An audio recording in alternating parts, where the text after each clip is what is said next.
अर्चनीय, वंदनीय, पूजनीय, प्रतिपल प्रतिक्षण स्मरणीय, आध्यात्म जगत के सर्वोच्च शीर्ष पर विराजमान होकर सारे जगत को, सारे संसार को अपने ज्ञान प्रकाश से प्रकाशित कर अज्ञान रूपी अंधकार का नाश करने वाले पूज्यपाद गुरुदेव भगवान के चरणों में दंडवत प्रणाम। सर्वदेवमयी सर्वतीर्थमयी पूज्य गौ माता, जिन गौ माता जी के परम पवित्र चरणों में बैठ के 68 करोड़ तीर्थ पवित्र हो जाते हैं, जिनके आनंदमयी तन में निवास करके 33 कोटि देवता सारे संसार को आशीर्वाद देने की शक्ति पाते हैं, जिन गौ माता जी के सींगों पर सारी धरती का भार है, जिनके गोबर में स्वयं भगवती लक्ष्मी जी और मूत्र में श्री गंगा जी की धार है, जिनकी सेवा करने के लिए स्वयं प्रभु श्री राम जी ने अपने निराकार रूप को त्याग करके नराकार आकार साकार रूप बनाया, जिनको स्वयं योगेश्वर भगवान श्री कृष्ण चंद्र जी ने धरती पर पधार करके नंगे पैर चराया, जिनकी सेवा करके तेजा जी महाराज, गोगा जी महाराज, बाबू जी महाराज, कल्ला जी महाराज, बोजा जी महाराज, भाती जी महाराज ने इंसान से देवता के परम पद को पाया, ऐसी विश्व वंदनीय आनंद कंद नंद नंदना की प्यारी दुलारी दुनिया में विराजने वाली सभी गौ माताओं को मेरा प्रणाम। आप सभी विराजमान कमालपुरा के ईश्वर प्रेमी सज्जनों, भक्तिमती माताओं, बहनों और नन्हे मुन्ने बाल गोपालों के हृदय में विराजे परमपिता परमात्मा को मेरा प्रणाम। आप सभी भाई बहन गौ माता जी की महिमा सुनने के लिए पधारे हैं। एक प्रश्न, एक विचार, एक भाव आप सभी भाई बहनों के मन में चल रहा होगा कि ये गाय माता की भला कैसे कथा होगी। आप हमारे छोटे से गांव में आए हो बाबा, अच्छी बात है, लेकिन कथा तो कोई भगवान श्री रामचंद्र जी की या कृष्णचंद्र जी की सुना देते, हनुमान जी महाराज की या भगवान भोलेनाथ जी की सुना देते। गाय तो एक दूध देने वाला पशु है हमारी नजर में। ज्यादातर लोग तो कम उपयोगी समझते हैं, दूध कम देती है ये सोच करके गौ माता को रखना ही नहीं चाहते, और जो लोग गौ माता को रखते हैं वो भी कब तक, जब तक गौ माता जी बहुत अच्छे तरीके से दूध देवे तब तक। जैसे ही गौ माता ने दूध देना बंद किया, या तो उसको सड़क पर डोलने के लिए, जंगल में डोलने के लिए सूना अकेला छोड़ देंगे, या फिर 2-5 हजार रुपए में किसी कसाई को पकड़ा देंगे कि भाई हमने तो जीवन भर दूध पी करके आनंद लिया, अब दूध देवे नहीं, तुम ही ले जाओ, मारो काटो खाओ। भला ऐसी गाय माता की कैसे कथा होगी, ये हम लोगों की सोच है। और सच ये है मेरे भाई बहनों कि गौ माता कोई पशु नहीं, गौ माता तो प्राण है सनातन धर्म का। गौ माता कोई प्राणी नहीं, गौ माता प्राण है हिंदू धर्म का। गौ माता कोई जानवर नहीं, गौ माता जान है परमात्मा की। गौ माता तो स्वयं ही परमात्मा का एक महान रूप है। आप कहेंगे कि हमको तो गाय माता में परमात्मा नहीं दिखे, तो मेरे भाई बहनों इन चमड़ों की आंखों से देखेंगे तो परमात्मा वैसे भी नहीं दिखते हैं। आप किसी भी मंदिर में जाके खुद देख लेना, जब भी कोई आदमी मंदिर आता है तो सबसे पहले दरवाजे पे प्रणाम करता है, अंदर जाकर के वो घंटी बजाता है, और घंटी बजाने के बाद अपने दोनों हाथों को जोड़ के आंखों को बंद करके और फिर भगवान के सामने खड़ा हो जाता है। यही करते हैं ना भाई? क्यों? किसी ने प्रशिक्षण दिया, किसी ने ट्रेनिंग दी कि मंदिर जाओ तो आंख बंद करना, या किसी मंदिर के बाहर सूचना लिखी हुई रहती है कि कृपया आंख बंद करके दर्शन करें? नहीं ना। फिर भी हर आदमी आंख बंद करता है, क्यों? सच्चाई ये है मेरे भाई बहनों, हम लोग अपनी मर्जी या अपनी इच्छा से कभी आंख बंद नहीं करते। मंदिर में जाते ही की आंखें अपने आप बंद हो जाती है। वो मंदिर में बैठे भगवान खुद हमको प्रेरणा देते हैं कि बेटा इन दो चमड़ों की आंखों को थोड़ी देर के लिए बंद कर, क्योंकि चमड़ों की आंखों से तू मुझे देखेगा तो मैं तुझे परमात्मा की जगह पत्थर, भगवान की जगह रंग बिरंगा डिजाइन वाला एक साधारण सा पत्थर भाटा नजर आऊंगा। जरा चमड़ों की आंखों को बंद कर और हृदय की आंखें खोल करके देख, तो तू मेरे हरि रूप को जान सकता है, ईश्वर रूप को पहचान सकता है। तो मेरे भाई बहनों, चमड़ों की आंखों से तो कभी किसी को भगवान दिखते नहीं, और हम लोगों ने पूरी जिंदगी इन दो चमड़ों की आंखों से गौ माता जी को देखा, इसलिए वो ईश्वर का विराट अवतार गौ माता हमको एक पूंछ, दो सींग और चार पैरों का एकदम साधारण सा पशु नजर आई। काश हृदय खोल करके गौ माता जी के दर्शन करते तो गौ माता जी के तन में विराजमान 33 कोटि देवता प्रकट होकर हमें दर्शन भी दे जाते और हमारे जन्म जन्मांतर के दुखों को सदा सदा के लिए मिटा जाते। मेरी दो तीन छोटी सी बातों पर पहले आप विचार करना, उसके बाद आप लोगों का मन स्वीकार करे कि हाँ भाई गौ माता ईश्वर है, तो अपन और भी आगे चर्चा करेंगे। अपने सनातन धर्म में, भारतीय संस्कृति में, हिंदू परंपरा में बहुत सारे ग्रंथ हैं। 4 वेद हैं, 6 शास्त्र हैं, 18 पुराण हैं, रामायण जी है, महाभारत जी है, और भी छोटे बड़े लघु बृहद बहुत सारे शास्त्र ग्रंथ, पुस्तकें और किताबें हैं। लेकिन किसी भी पुस्तक, किताब, ग्रंथ या शास्त्र में भगवान के मलमूत्र की महिमा लिखी हुई नहीं है। आप मेरी बात का कोई उल्टा अर्थ मत निकालना। मैं आपके मन में से कोई ईश्वर की महिमा कम नहीं कर रहा हूं, न आपको कोई नास्तिक बनाने के लिए आया हूं। वो परम पिता परमात्मा सर्वसमर्थ है। परमात्मा की इच्छा के बिना तो किसी पेड़ का पत्ता भी टूट के कभी धरती पर नहीं गिर सकता। परमात्मा की इच्छा के बिना सुबह सुबह इतनी ठंड में इतने भाई बहन कभी इकट्ठे हो सकते हैं? अपने कार्यक्रम का तो कोई पोस्टर भी नहीं छपवाया, कोई पैम्पलेट भी नहीं चिपकाया, फिर भी आप इतने भाई बहन इकट्ठे हुए उस परमात्मा की इच्छा से। सारा काम उन ईश्वर की इच्छा से हो रहा है, उनकी महिमा अपार है, फिर भी उनके मलमूत्र की महिमा किसी भी शास्त्र में लिखी हुई नहीं है। और गौ माता जी के गोबर और पेशाब की महिमा अनेकों शास्त्रों ने, वेदों सहित कई शास्त्रों ने गाई है। सोचो मेरे भाई बहनों, जिन गौ माता जी के गोबर और मूत्र की महिमा वेद तक गावे, उस गौमूत्र की दाता वो भगवती जगदम्बा गौ माता जानवर कैसे कहलावे। भगवान श्री कृष्णचंद्र जी ने 12 वर्ष की उम्र तक जंगल में गाय माता को चराया, और जब तक भगवान ने गाय माता को चराया उन्होंने अपने पैरों में कभी जूता नहीं पहना।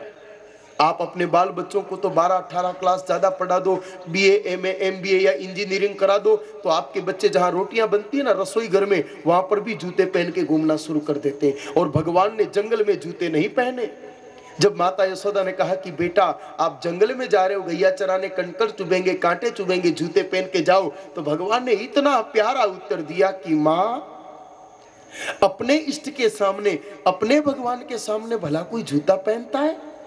हम भगवान श्री कृष्णचंद्र जी को पूजते हैं और कृष्णचंद्र जी खुद गौमाता के पुजारी है। सोचो, कन्हैया अपने इष्ट है तो गौमाता अपनी महा इष्ट है, फिर वो पशु नहीं हो सकती। अपने गांव में या आसपास के गांव में कहीं भी अंबा मैया, दुर्गा मैया, काली मैया, देवी माता का कोई भी मंदिर हो, आप नवरात्रि में जाके देखना। नवरात्रि में देवी माता के मंदिर के पुजारी एक बर्तन में, एक लोटे में, एक पात्र में गौमूत्र भर के रखते हैं, उसमें एक नीम की डाली डाल देते हैं और उस गौमूत्र को मंदिर और मूर्तियों पर चारों तरफ छींटे मारते हैं। मारते हैं कि नहीं मारते हैं? मारते हैं। अब बहुत बड़े बड़े महात्मा भी हुए अपने भारत में, ये तो तपोभूमि है ना धरती, अपनी भारत भूमि। ऐसे ऐसे साधु हुए कि तप शक्ति से फूंक मारते तो कंकर पहाड़ बन जाता, लेकिन ऐसे किसी महात्मा का पेशाब किसी मंदिर मूर्ति पे छांटते नहीं सुना। तो सोचो, जिन गौ माता जी के मूत्र से भगवान के मंदिर और मूर्तियां, देवालय और देवताओं की प्रतिमा तक पवित्र हो जावे, ऐसी गौमूत्र की दाता वो भगवती जगदम्बा गौ माता जानवर कैसे कहलावे।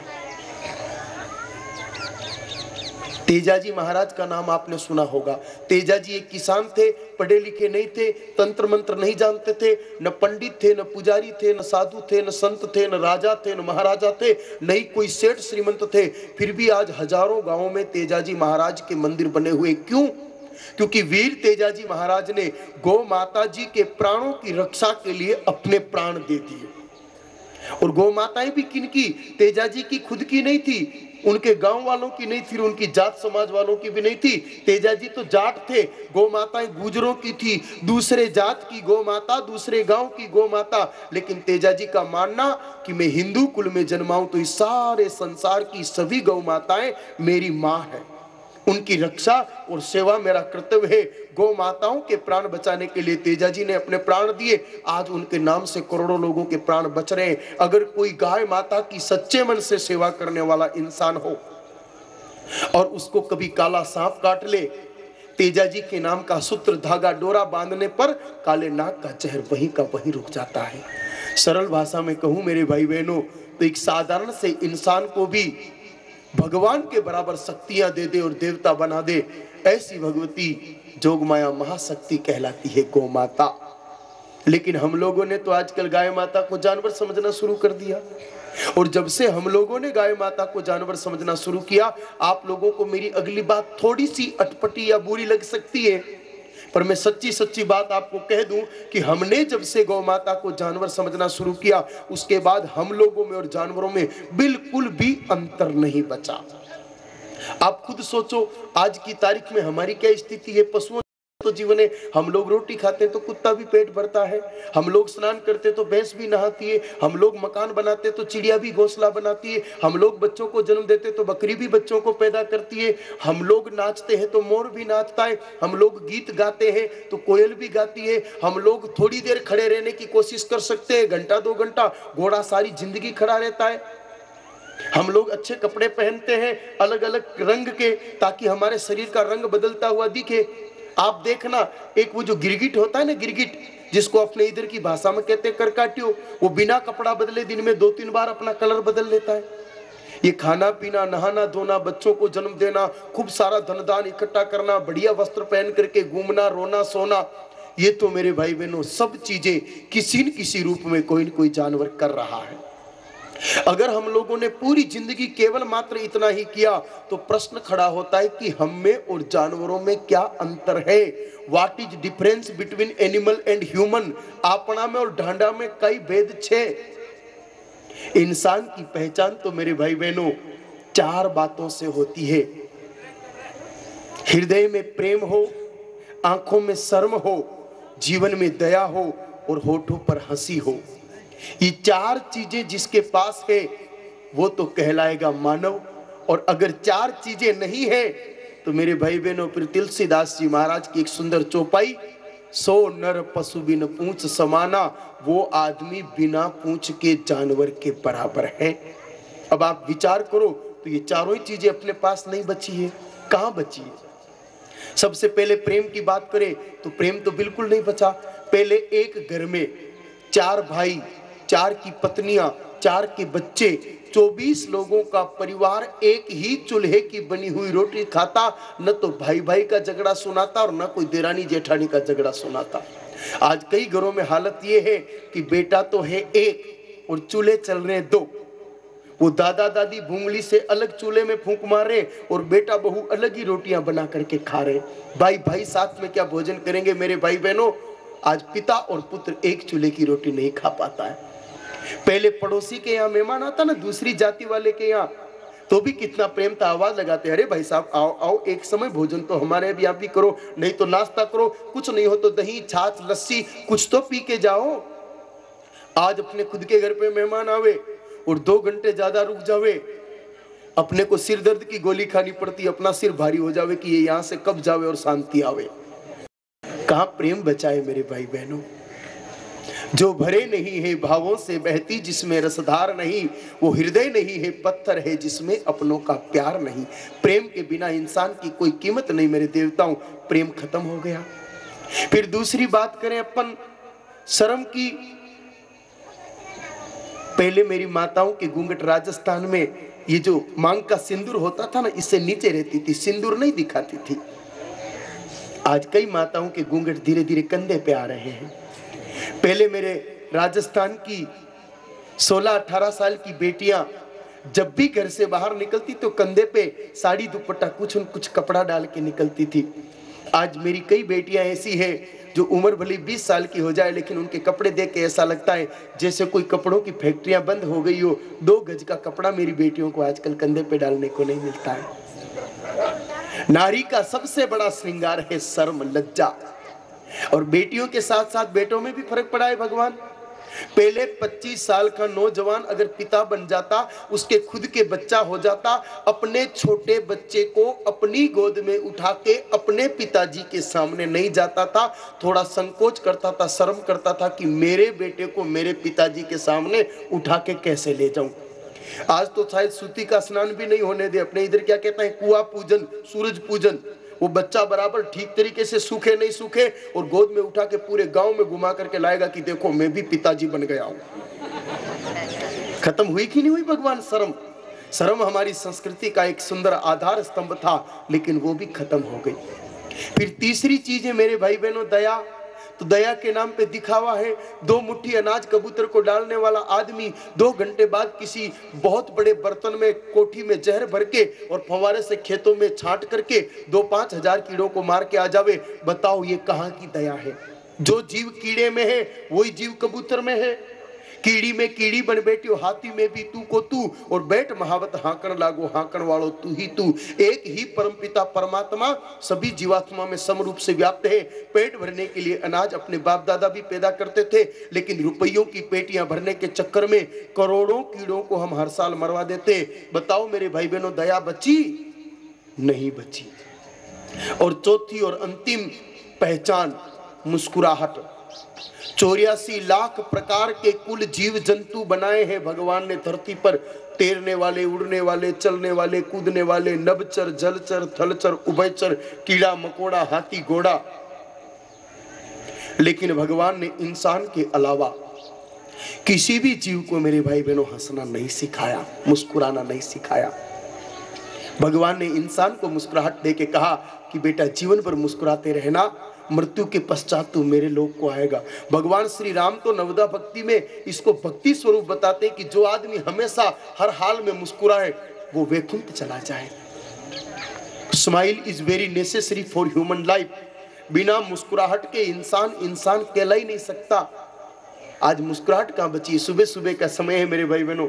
गांव आपका बहुत अच्छा है, भाव आपके बहुत अच्छे हैं, घर बार भी अच्छे हैं, कपड़े लत्ते भी अच्छे हैं, सब सुखी हो, फिर भी चेहरे पर प्रसन्नता किसी के भी नहीं है। सब ऐसे आधे पर्दे तो मुंह लटका के बैठे हैं जैसे कोई मार कूट करके आपको जबरदस्ती बिठाया है ना। एक असली आनंद, एक प्राकृतिक मौज जो होनी चाहिए मेरे भाई बहनों, वो आज नहीं है। अब एक प्रश्न खड़ा होता है कि ये सब हुआ क्यों? कहाँ चले गए? इतना प्रेम, इतनी दया, इतनी शर्म, इतनी मौज, ये क्यों खत्म हो गए? किसी को भी पूछो तो उत्तर मिलता है एक, कि अब समय खराब आ गया और जमाना बदल गया। जबकि इस उत्तर में बिल्कुल सत्यता नहीं है, झूठा उत्तर है। समय और जमाने को कुछ भी नहीं हुआ। समय 24 घंटे का दिन रात सतयुग में होता था, अब भी हो रहा है। जमाना सर्दी गर्मी बरसात त्रेता युग में होता था, अब भी हो रहा है। सूर्य भगवान पूर्व दिशा में द्वापर युग में उगते थे, अभी उग रहे। और 365 दिन के 12 महीने अनादिकाल से होते आए, अब भी हो रहे। न तो समय बदला है मेरे भाई बहनों, और न बदला है जमाना। सत्य बात तो यह है कि बदल गया है हमारा खाना। महाभारत के युद्ध के मैदान में खड़े होके योगेश्वर भगवान श्री कृष्णचंद्र जी ने जब अर्जुन को गीता जी का उपदेश सुनाया, उस समय प्रभु श्री कृष्णचंद्र जी ने एक बहुत सुंदर बात देवताओं और असुरों के भोजन का भेद करते हुए बताई कि हे अर्जुन, इंसान जैसा अन्न खाएगा उसका वैसा ही तन और मन हो जाएगा। आज हमारे अन्न में गड़बड़ हो गई है। आप कहोगे कि अन्न में क्या हुआ, तो समझना मेरे भाई बहनों, अनाज में पाप बढ़ा। पाप का अन्न खाने से पाप बढ़ता है, और जो जो पाप बढ़ता है त्यों त्यों प्रेम घटता है, दया घटती है, शर्म घटती है और मुस्कुराहट चली जाती है। ये मुस्कुराहट कोई बाजार में मिलने वाली चीज नहीं है। कोई सोचे कि मैं पैसा कमा लूं इसलिए प्रसन्न रहूंगा, तो नहीं रह सकता। अगर पैसों से प्रसन्नता मिले तो 2-5 हजार रुपए आप ले जाओ बाजार से, कुछ प्रसन्नता ले आओ। ला सकते हैं मुस्कुराहट? नहीं ला सकते। अरे पैसों से तो उल्टा दुख बढ़ते देखा है हमने। तो ये देखा है कि जो जो पैसा बढ़ता है ना लोगों के पास, वैसे वैसे उनका ब्लड प्रेशर और शुगर भी बढ़ती है। मैंने आज दिन तक गरीब आदमियों का हार्ट का ऑपरेशन होते नहीं सुना। बाकी जितने भी करोड़पति अरबपति है, मरने से पहले आधे से ज्यादा को बाईपास सर्जरी करानी पड़ती है। गरीब आदमी बीमार हो जाए, हॉस्पिटल जाए, डॉक्टर साहब 50 रुपए की दवाई दे के कहते हैं कि जा ठीक हो जाएगा, सब कुछ खाना तू तो। लेकिन जब बहुत पैसे वाला आदमी बीमार हो जावे ना, डॉक्टर साहब खून की जांच करके कई चीजें बंद करा देते हैं। नमक मत खाना, मिर्ची मत खाना, गुड़ मत खाना, चीनी मत खाना, घी मत खाना, तेल मत खाना। नमक खाएगा बीपी बढ़ जाएगा, मिर्ची खाएगा तो एसिडिटी हो जाएगी, गुड़ चीनी खाएगा तो शुगर हो जाएगी, घी तेल तो खाना ही मत, 2-3 ब्लॉकेज हार्ट में पहले ही है, अटैक आएगा और मर जाएगा, राम नाम सत्य हो जाएगा। अरे जब आदमी घी गुड़ और चीनी से भी मरने लगे ना, तो ऐसा पैसा क्या सुख करे, देगा नहीं देगा मेरे भाई बहनों। ये प्रसन्नता पुण्य से पैदा होती है, पुण्य अन्न से पैदा होता है, और पवित्र अन्न हो तो पुण्य पैदा होता है। आज हमारे अन्न में पाप है। आप कहोगे कि पाप कहां से आया? एकदम सरलतम विधि से निवेदन करूंगा, समझना। अनाज पैदा होता है खेत में, और खेती कभी बिना कीड़ा मकोड़ा मरे होती नहीं। कोई ऋषि भी कृषि करे, साधु संत भी खेती करे, तो भी हल चलाने में, निराई गुड़ाई, सिंचाई, कटाई, घाई, खेती के काम करने में कीड़े मकोड़े मरते ही मरते। एक बोरी अनाज हजारों कीड़ों की मौत के बाद हमारे घर में आता है। जीव हत्या का पाप उसमें होता ही होता है। फिर माताएं बहनें जब उस अनाज को घर में साफ करने बैठती है, तो स्वभाव बस 2-3 माताएं बैठती है और फिर इधर उधर की दूसरों की बातें करना शुरू कर देती है, दूसरों की निंदा। और महापुरुष कहते हैं कि निंदा के समान तो कोई पाप नहीं। जब हमारे हाथ में अनाज हो, उस समय अगर हम किसी पापी के पाप की चर्चा करें, वो पाप हमारे अन्न में शामिल होकर हमारे जीवन में चला जाता है। तो जीव हत्या का पाप खेत से आया, निंदा का पाप हमने घर में और मिलाया, ऐसे दुगने पाप के अन्न को हम लोगों ने खाया। इसलिए हमारे जीवन में जो दया, प्रेम, मुस्कुराहट और आनंद था, उस सब को मिटाया। आप सोच रहे होंगे कि कीड़े मकोड़े तो पहले भी मरते थे, बिल्कुल हजारों सालों से ये होता है। आप सोच रहे होंगे कि निंदा पहले भी होती थी, बिल्कुल होती थी। श्री राम जी के जमाने में भी सीता माता की निंदा अयोध्या वालों ने की। ये दोनों गलतियां तो पहले भी होती थी, लेकिन पहले अपने पास 2 ऐसे साधन थे जो अपने पाप के अन्न को पवित्र कर दिया करते थे। पहला साधन था अपने खेतों में बेल भगवान का पेड़। भागवत कथा के पहले अध्याय में लिखा है कि बेल धर्म का रूप है। जब राजा परीक्षित का संवाद हुआ, उसमें स्पष्ट हो गया। भगवान भोलेनाथ का जब विवाह हुआ, बारात हिमाचल की तरफ ले जाने के लिए उच्चश्रवा नाम का 7 मुख का सुंदर घोड़ा इंद्र भगवान से मंगाने की बात चली। भगवान भोलेनाथ ने मना कर दिया। घोड़ा वासना का रूप है, मैं विवाह उपासना के लिए कर रहा हूं। उपासना धर्म की होती है और धर्म का रूप है बेल, इसलिए मैं बेल की पीठ पे बैठ करके करने जाऊंगा। भगवान भोलेनाथ कह रहे बेल धर्म का रूप है, भागवत जी में लिखा है बेल धर्म का रूप है। तो बेल का पेड़ जब खेत में लगता है तो धरती का पाप अपने आप खत्म हो जाता है। आज से 40 साल पहले अपने पूरे गांव में हर किसान के पास एक एक जोड़ी बेल था।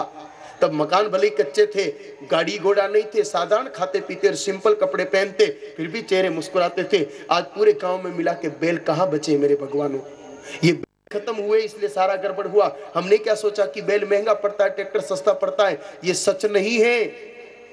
बेल जितने रुपए की घास जीमता है, उतने रुपए का वापस गोबर दे देता है, उससे ज्यादा का दे देता है। कचरा खाता है, सुंदर गोबर देता है जो खेत में वापस खाद के रूप में काम आती है। ट्रैक्टर में तो डीजल भराने पर धुआं देता है जो प्रदूषण फैलाता है। और बहुत अधिक खेती है आपके, बहुत बड़े जमींदार हो, आप दूसरे काम भले ट्रैक्टर से कर लेना, भाई मशीनों का युग है, कलयुग है, लेकिन एक काम जो बीज बुआई का काम है, मेरा निवेदन है आप वापस बेल भगवान से शुरू कर दो। हम तो बड़े बड़े शहरों में जाते हैं तो कहते हैं कि भाई अनाज खरीदो तो पता करना जिसके घर में बेल भगवान हो उनके घर से अनाज लो, चाहे वो दुगने पैसे में देवे तो ले लो, क्योंकि बेल भगवान का पेड़ लगा अनाज जब बच्चे खाते हैं तो वो माँ बाप की सेवा करने वाले होते हैं। लेकिन बेल भगवान खत्म कर दिए। दूसरा साधन बड़ा सुंदर था माताओं के पास। माताएं जब रोटी बनाती, पहले एक रोटी गौ माता को जिमाती और बाद में परिवार के लोग खाते। आप सोच रहे होंगे कि ये तो अब भी हो सकता है, बिल्कुल हो सकता है, लेकिन इसमें सावधानी रखनी पड़ेगी। पहले तो आप समझ लो कि पाप कैसे खत्म होता है। देखो, आप अपने घर में लड्डू बनाओ और घर में बैठ के लड्डू को खाओ, तो हम यही कहेंगे कि आज हम लोगों ने लड्डू खाए। लेकिन अगर उन लड्डुओं को हम थाली में रख करके श्रद्धा से किसी मंदिर में लेके जाएं, एक लड्डू भगवान को प्रेम से भोग लगाएं और बचे हुए लड्डू वापस घर लाके अब अपन घर पे बैठ करके उन लड्डुओं को खाएं, बताओ वो लड्डू क्या कहलाएंगे? जोर से बोलो। प्रसाद। क्या प्रसाद में कभी पाप रह सकता है? कभी नहीं रह सकता। तो विचार करो मेरे भाई बहनों, गौ माता जी तो स्वयं सिद्ध भगवान है, जिनके रोम रोम में बसे राम है, जिनके चरणों में 68 करोड़ तीर्थ है, जिनके तन में 33 कोटि देवताओं का वास है, जिनके सींगों पर सारी सृष्टि का भार है, जिनके गोबर में लक्ष्मी जी का आधार है, जिनके मूत्र में गंगा जी की धार है, जिनको भगवान श्री कृष्ण नंगे पैर चला रहे हैं, जिनको भगवान श्री राम पूजने के लिए धरती पर निराकार रूप छोड़ करके आकार लेकर के आ रहे हैं, ऐसी ईश्वर तुल्य गौ माता को हमारे घर में जो रोटियां बनती है उनमें से पहले एक रोटी हम जिमा दे, तो बताओ बची हुई रोटियां प्रसाद हो जाएगी कि नहीं हो जाएगी? गौ माता को जिमाती के 33 कोटि देवताओं को भोग लग जाएगा, और 33 कोटि देवताओं को भोग लगने से वो सारी बची हुई रोटियां प्रसाद हो जाएगी, और प्रसाद स्वरूप उन पवित्र रोटियों को खाने से जीवन में पुण्य बढ़ेगा, और पुण्य बढ़ेगा तो ये दया प्रेम धर्म शर्म अपने आप बढ़ जाएगा। अब ज्यादातर भाई लोग क्या करते हैं, गलती कहां कर जाते हैं समझना। माताएं वो रोटी बनाती है, पहले नंबर की रोटी तवे में से निकाल के प्लेट में रख देती है, फिर पहले बच्चों को खिला के स्कूल भेज देती है, पति को खिला के काम धंधा नौकरी या खेत पे भेज देती है, और दिन में याद आ जाता है तब जाकर के गौ माता को रोटी देती है। अब बताओ ये तो प्रसाद नहीं हुआ, क्योंकि हमने खा लिया, उसके बाद अगर आप भगवान को भोग लगाओ तो वो प्रसाद नहीं कहलाता। हम लोग खाएं उससे पहले पहले आपको एक रोटी गौ माता को जिमानी चाहिए। उसमें भी एक चीज का ध्यान रखना, पहले नंबर की रोटी कभी गौ माता को मत जिमाना। आप लोग यही करते हो ना, पहले शुरू की रोटी जिमाते हो, नहीं, पहले नंबर की रोटी कहीं मत जिमाना। 2 मिनट के लिए आपको अटपटा तो लगेगा कि बाबा सब लोग तो कहते हैं कि पहली रोटी गाय को, अरे जो कहते हैं उनको पूछो कि कहां से पढ़ा उन्होंने, रामायण जी में, महाभारत जी में या भागवत जी में कहीं नहीं लिखा है कि पहली रोटी गाय को दो। महापुरुषों ने तो मना किया है कि पहली रोटी गाय को नहीं देनी। और 2 मिनट के लिए आप शास्त्र यहाँ नहीं है रहने दो, महापुरुषों को भी 2 मिनट अपने पास अभी नहीं है रहने दो। आप स्वयं विचार करना, आप सब माताएं रोज रोटी बनाती हो ना, पहले नंबर की, शुरू नंबर की, फर्स्ट नंबर की रोटी कभी अच्छी बनती है? नहीं बनती है। बुजुर्ग माताओं के भी सिर हिल गए, 50-50 साल का अनुभव बोल गए कि पहली रोटी अच्छी नहीं बनती है। क्यों नहीं बनती है? क्योंकि पहले पहले वो तवा, पोवणी, करेली, केलड़ी जिसमें भी आप रोटी सेकते हो ना, वो बराबर गर्म नहीं होती, उसकी गर्मी कम ज्यादा रहती है। पहली रोटी कभी कच्ची रह जाती है, कभी कड़क हो जाती है, कभी जल जाती है। अब जो बढ़िया नहीं, सुंदर नहीं, अच्छी नहीं, कच्ची है, कड़क है, जली है, बड़ी है, घर वाले देखेंगे तो हो सकता है डांट फटकार भी लगावे और उस रोटी को कोई नहीं खावे, इसलिए रख दो गाय माता के लिए, टेंशन खत्म। भाई ये तो निपटाने का साधन हो गया। अगर हम गौ माता को ईश्वर का रूप समझ रहे हैं तो पहली रोटी पे अपना हाथ नहीं जाना चाहिए। महापुरुष क्या कहते हैं, 3 रोटी सीखने के बाद चौथी या 5वीं अच्छी रोटी देख करके उसको भी थाली में रख के थोड़ा सा घी गुड़ लगा के, क्योंकि मामला भावनाओं का है। देखो आपके घर में 2 बच्चे हों, एक पैसे वाला हो एक गरीब हो, पैसे वाले की पत्नी हलवा पूड़ी बना के लाए और गरीब की पत्नी सूखी रोटी चटनी लाए, और सूखी रोटी चटनी को भी थाली में रख करके प्रेम से कहे कि लो दादाजी चीमो, और वो हलवा पूड़ी वाली ला के थाली को पटके कि ले बुड्ढे खा। स्वाद किसमें आएगा? चटनी रोटी में, क्योंकि उसमें भाव है। तुलसीदास जी खुद कहते हैं, जाकी रही भावना जैसी प्रभु मूर्त देखी तिन तैसी। हम गौ माता को माँ समझ के रोटी जिमाएंगे तो बेटा होके आशीर्वाद पाएंगे, भगवान समझ के रोटी जिमाएंगे तो भक्त होके सुखी हो जाएंगे, और जानवर समझ के रोटी देंगे तो फिर अपन भी जानवर के जानवर ही रह जाएंगे। इसलिए 3 रोटी सीखने के बाद चौथी या 5वीं अच्छी सुंदर रोटी देख के घी गुड़ लगा के थाली में रख के प्रेम से गौ माता को जिमाना। एक बार आप 1.25 महीना ऐसा करके देखना। मैं आपको अंधविश्वासी नहीं बना रहा हूं कि आप मेरी बात मान ही लो, और जीवन में किसी की भी बात आंख मीच करके मत मानना। कुछ लोग ढोंगी पाखंडी पता नहीं आपको क्या बता के जावे, हो सकता है हम भी उन्हीं में शामिल हो। हम ये भी नहीं कहते कि हम कोई अच्छे इंसान है। आप किसी की भी कोई भी बात सुनो, एक बार उसको जांचो परखो, खरी लगे तो पालन करो, बाकी अंधविश्वासी मत बनो। विश्वासी तो बनना है, ना विश्वासी तो नहीं बनना है, लेकिन अंधविश्वासी भी नहीं बनना है। आप आज से ही शुरू करना। 1.25 महीने तक मैंने बताया उसी तरीके से आप गौ माता को रोटी जिमाना। 1.25 महीने बाद आप लोगों को लगे कि अब घर में वातावरण बदला है, भाई भाई पास में बैठ के बात कर रहे हैं, पति पत्नी का झगड़ा समाप्त हो गया, सास और बहू तो माँ बेटी की तरह रहने लगी है, धीरे धीरे शरीर के रोग भी कम हो रहे हैं, तबीयत ठीक रह रही है, मेडिकल स्टोर से ज्यादा दवाइयाँ नहीं लानी पड़ रही है, तो मेरे भाई बहनों पूरी जिंदगी चालू रखना, फिर कभी खंडित करना मत। और आपको लगे कि 1.25 महीना जिमाया लेकिन हमको तो बिल्कुल भी फायदा नजर नहीं आया, तो 37 दिन में 1.25 महीना पूरा हो जाता है। 38वें दिन भले ही आप बंद कर देना, इससे बड़ा कोई खर्च नहीं बता रहा हूं।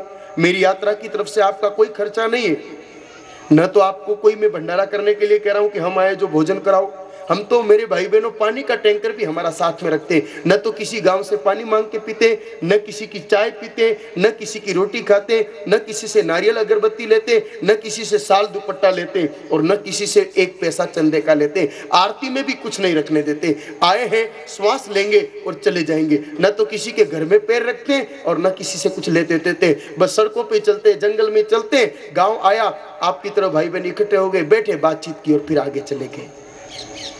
बस आप तो हमारी इतनी सी बात को मानना कि पहले 1 रोटी गौ माता जी को जिमाना और बाद में ही आप लोग खाना। हमसे भूल ये हुई कि हमने गौ माता को केवल दूध का साधन समझा। अरे दूध तो मेरे भाई बहनों भैंस भेड़ बकरी भी दे देते हैं। गौ माता जी दूध देते, उनका प्रसाद। बाकी गौ माता हमारे जीवन में दर्शन के लिए चाहिए। मंदिर में जाते हैं तो मूर्ति का दर्शन ज्यादा जरूरी है ना, प्रसाद नहीं मिले तो भी कोई बात नहीं। तो गौ माता जी का दूध तो प्रसाद है, वो देवे तो उत्तम, नहीं देवे तो कोई बात नहीं, लेकिन 33 कोटि देवताओं का एक स्वरूप में दर्शन कराती है गौ माता। गौ माता तो जन्म से पहले और मृत्यु के बाद भी काम आती है। मैं आपको कुछ एक बातें ऐसी महत्वपूर्ण बता रहा हूं जिनको खूब ध्यान से सुनना। जन्म से पहले भी और मृत्यु के बाद भी गौ माता आपके काम आएगी। जन्म से पहले की चर्चा करें, किसी स्त्री के पेट में बच्चा हो, वो स्त्री भगवान से एक ही प्रार्थना करेगी कि हे प्रभु, श्रवण कुमार जैसा उत्तम पुत्र देना, जो बुढ़ापे में हमारी सेवा भी करे और अच्छे काम करे, ताकि घर और गांव का नाम ऊंचा हो। अब बच्चा श्रवण जैसा हो कि बच्चा रावण जैसा हो, ये वास्तव में देखा जाए तो मां के हाथ में है। कुछ लोग कहते हैं कि कुल पिता के हाथ में, तो ऐसा नहीं है। कुल पिता के हाथ में होता तो हिरण्यकश्यप जैसे पापी के घर भक्त प्रहलाद नहीं होता, विसर्वा ऋषि जैसे महाज्ञानी के घर में दुष्ट रावण नहीं होता। रावण की मां राक्षस थी इसलिए रावण राक्षस हो गया, और भक्त प्रहलाद की मां कयादु भक्त थी इसलिए प्रहलाद भक्त हो गया। मां का ही असर पड़ता है। रामचरितमानस में तुलसीदास जी महाराज जी ने लिखा भी है, पुत्रवती जुबती जग सोई, रघुपति भगत जासुसुत होई, नतरु बांझ बलिबादी बियानी, राम विमुख सुत तेहित जानी। हमारे हल्दी गाठी में भी एक बहुत सुंदर कहावत है कि माई जने तो आड़ा जणजे के दाता के सूर, और नहीं तो रीजे बांझड़ी मती गवाजे नूर। माई जने तो आड़ो जणजे जेड़ो राणा प्रताप, अकबर सूतो ओज के जान सिराने सांप। मां चाहे जैसा बच्चा हो सकता है। मां चाहे तो केतकी बन के रावण को पैदा कर सकती है, और मां चाहे तो माता साडू बन के देव नारायण जी को अवतार दे सकती है। अब आप सोच रही होंगी माताएं कि हम क्या करें, तो सुनना मेरी माताओं, 3 छोटे से काम आप लोगों को करने। पहला काम, जैसे आपके घर में कोई भी बहू बेटी गर्भ धारण करे, उसको आधा किलो जौ दे दो सुबह सुबह कि बेटा इसको हाथ की चक्की से दलिया बना दे। दूसरा काम, उसी दलिये को किसी बर्तन में लेके गौ माता को जिमा के बेटा 7 परिक्रमा गौ माता की लगा दे। और तीसरा काम, जब भी वो रात को सोवे, 1 गिलास दूध की बेटा ये पी के सो जा। ये 3 काम आप कराना, मेरा दावा है इस घोर कलयुग में श्रवण कुमार जैसे पुत्र की मां बन जाएगी वो। अब आप सोच रहे होंगे कि इससे क्या फर्क पड़ता है। मैं एकदम सरल तरीके से बता दूं। हाथ की चक्की को हम केवल आटा बनाने का साधन समझे ना, ऐसा नहीं है। वो हाथ की चक्की जब गोल गोल घूमती है तो भगवान नारायण के सुदर्शन चक्र की शक्ति को खींच के गर्भ में बैठे उस जीव तक पहुंचाती है। वो हाथ की चक्की जब गोल गोल घूमती है तो उसमें से जो गड़गड़ाहट की आवाज निकलती है वो तो ब्रह्मनाद का स्वर स्वरूप है। वो पेट में बैठे जीव का संबंध गर्भावस्था में भगवान शिव से कराती है। पहले हर घर में एक चक्की होती थी, सुबह सुबह माताएं चक्की घुमाती, अपने आप मुख से भगवान का गीत शुरू हो जाता। हर घर में चक्की चलती, हर घर से गीत निकलता, पूरे गांव के परमाणु पवित्र हो जाते, गांव शुद्ध हो जाता। अब तो कोई भी चक्की नहीं चलावे। पेट में बच्चों है तो भी उठते ही के चाय की तपेली में चम्मच जरूर घुमावे, और वो देर रात तक गंदी गंदी फिल्में देखी टीवी पर, उसका गाना गावे, तो उसका असर फिर पेट के बच्चे पे आवे। भागवत जी में ऐसा प्रमाण है कि नारी 9 महीना जैसा देखती है, सुनती है, बोलती है, चलती है, खाती है, पीती है, सोचती है, सबका प्रभाव संतान पे पड़ता है। दूसरी चीज परिक्रमा, तो देखो परिक्रमा में भी बहुत शक्ति है। मंदिर जाते हैं तो भगवान की परिक्रमा करते हैं। लोग तो गिरिराज जी की परिक्रमा करके आते हैं, नर्मदा जी की परिक्रमा करते आते हैं, कैलाश भगवान की परिक्रमा करने भारत से बाहर चीन तक जाते हैं। हम भी जाके आए थे। धरती माता सूरज भगवान की परिक्रमा कर रही है, चंदा मामा धरती माता जी की परिक्रमा कर रहे हैं। एक छोटा सा परमाणु होता है, उसके केंद्र के चारों तरफ भी इलेक्ट्रॉन न्यूट्रॉन घूमते हैं, ऐसा वैज्ञानिक कहते हैं। तो सारा संसार परिक्रमा पे आधारित है। और गोमाता जी के लिए हमारे महापुरुषों ने लिखा है, सर्वे देवा गवा मंगे तीर्थानी गोपदे सुच। सभी देवता गोमाता जी के तन में निवास करते हैं। जब भी कोई नारी के पेट में बच्चा हो, उस समय वो 7 परिक्रमा गोमाता की करे तो देवताओं की शक्तियां उस बच्चे को प्राप्त होती है। उसके प्रभाव से बच्चा सतोगुणी होकर माता पिता की सेवा करता है। पहले अलग से परिक्रमा की जरूरत नहीं थी, हर घर में गोमाता जी होती थी। चारा रखने, पानी पिलाने और साफ सफाई करने में भी परिक्रमा हो जाती थी। इसलिए मेरे भाई बहनों उत्तम संतान होती थी। और तीसरी चीज दूध, तो दूध का तो बहुत ही असर पड़ता है। महापुरुषों ने कहा ना कि 9 महीने नारी जैसो पीवे दूध, 9वां महीना में बीके वैसो ही जन्मे पूत। जब भी मां बच्चे को कोई सौगंध देती है तो दूध की सौगंध दिलाती है। मायड़ा आंसूड़ा बोले दूध तू मती लजावजे, एक सूत पाछे मत डगजे, टूक टूक कट जावजे। सारा मामला दूध पे है।